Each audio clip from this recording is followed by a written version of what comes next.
Salut la team, j'espère que vous allez tous très bien, moi ça va nickel. Aujourd'hui on se retrouve dans une toute nouvelle vidéo, comment commencer l'airsoft.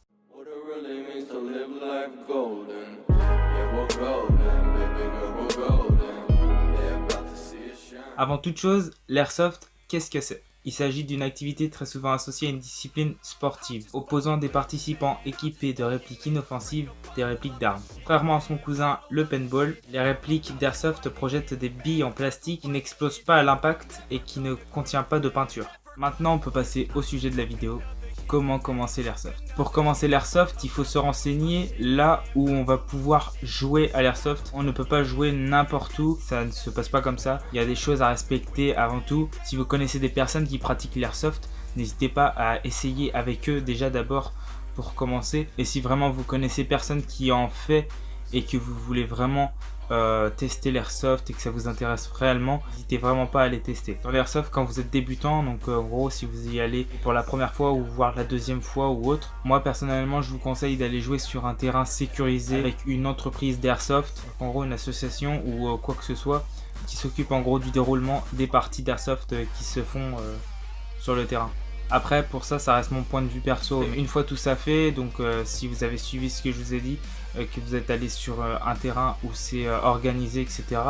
Les organisateurs peuvent vous faire des locations de répliques. Type d'exemple, à Nantes, à Arsenal Gun, ils font des locations de répliques. À Airsoft Game aussi, à La Rochelle, ils font des locations de répliques. Donc voilà, pour pouvoir tester votre première journée dans l'airsoft. Après votre première séance d'airsoft, je pense que vous le saurez tout de suite si ça vous a plu ou pas. Du coup voilà, testez votre première journée et vous le saurez directement si ça vous a plu. Donc maintenant on va parler du matériel.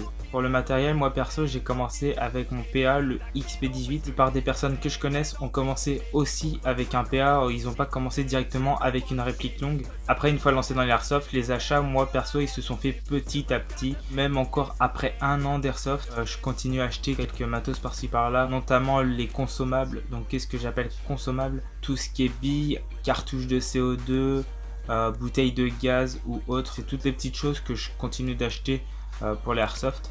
Et là on arrive sur le dernier point de cette vidéo. Faut-il être majeur? Alors contrairement à ce que des personnes pensent, la pratique de l'airsoft est réglementée pour les mineurs. Ils peuvent pratiquer l'airsoft mais uniquement avec des répliques d'une puissance de 0,08 joules maximum.